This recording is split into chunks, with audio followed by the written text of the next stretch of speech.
Hi, are you contemplating to put up a potable water or drinking water plant along with a bottling unit?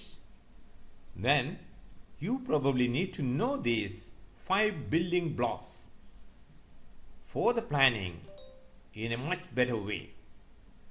What are the 5 building blocks? They are: number 1, research; number 2, water resource; number 3, process; number 4, machinery; number 5, implementation. I will explain them one by one in the coming slides. Now let us go to the first building block, research.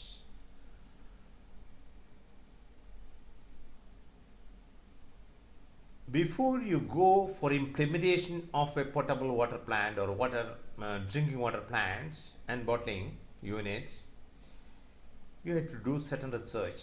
It's always better we do the research initially so that we don't waste our time in doing what others have done.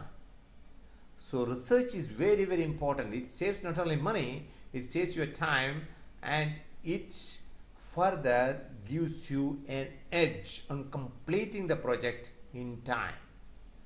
So most of the people consider research is a waste. No, it gives you much more benefits than if you don't do that. So the first research should be on what is the demand of water. Demand means water is demand. The water is in demand.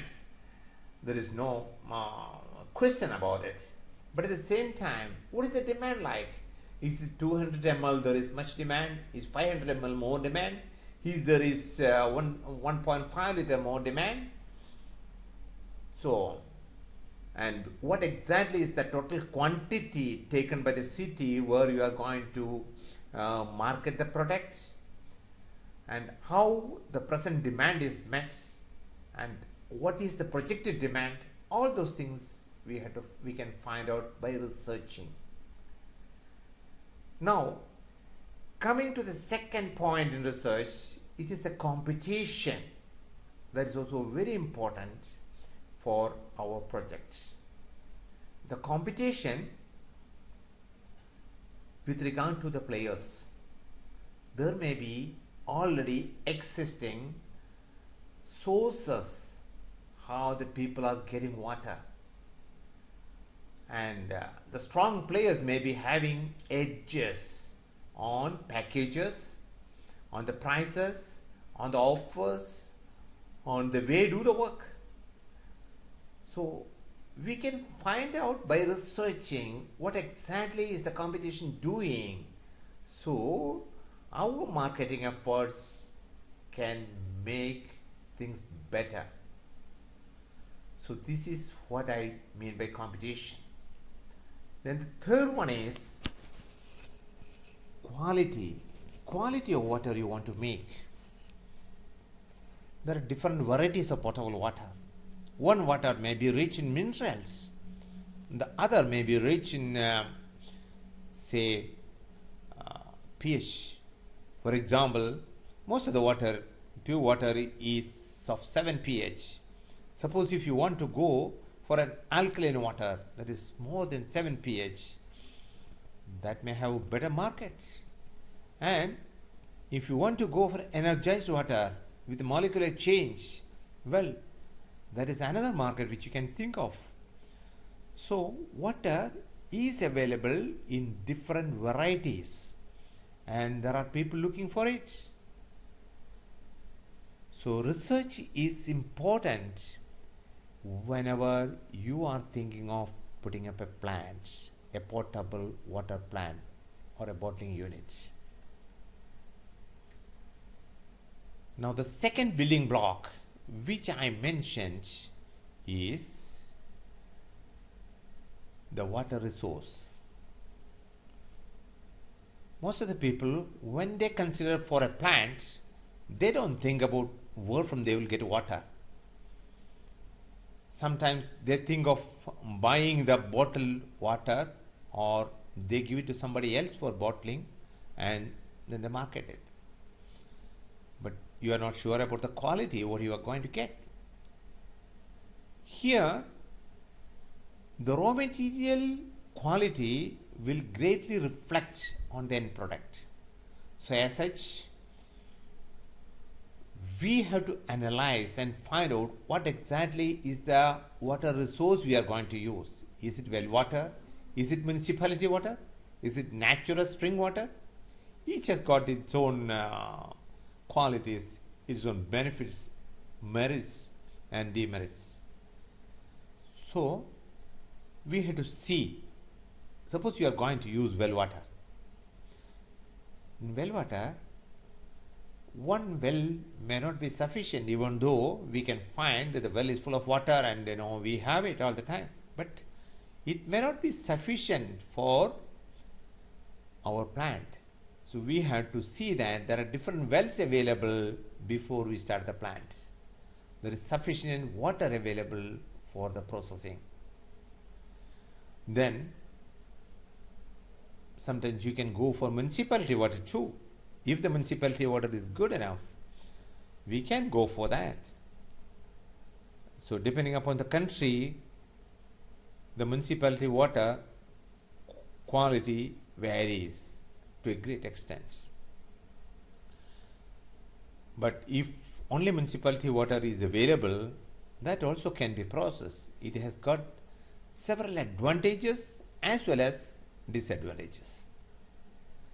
But the main thing is that you get water. Then the third one in the water resource and its quality is natural spring water.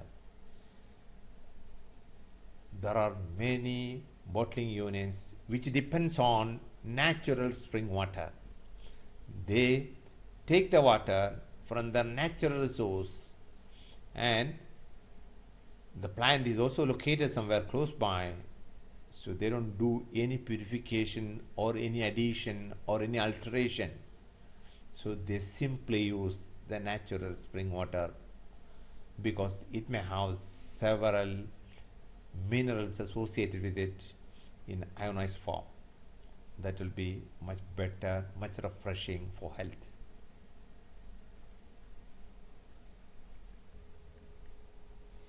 Yes, I want to stress the importance of the quality of the initial water with which you start. So I have once again brought these slides before you. Suppose you are using well water, the total dissolved solids in the water, it may vary depending upon the season. So different wells yielding different products can affect the quality of the final product. So an expert can decide what optimum TDS they have to decide before thinking about the machinery. Coming to municipality water again, the smell and taste because of chlorine treatment may be something which we had to eliminate in the process. So the machinery importance has to be in that. Then if we are considering natural spring water, we have to consider putting up the plant close to natural spring water, or else the pipeline has to be of very special variety so that it doesn't affect the natural spring water quality. So I hope you understand now how important is the starting material. So here I have already explained to you the main important building blocks. The first one, research, by which we will be able to find out the techno-commercial aspects of the project, and the second one about the available water resources and its quality.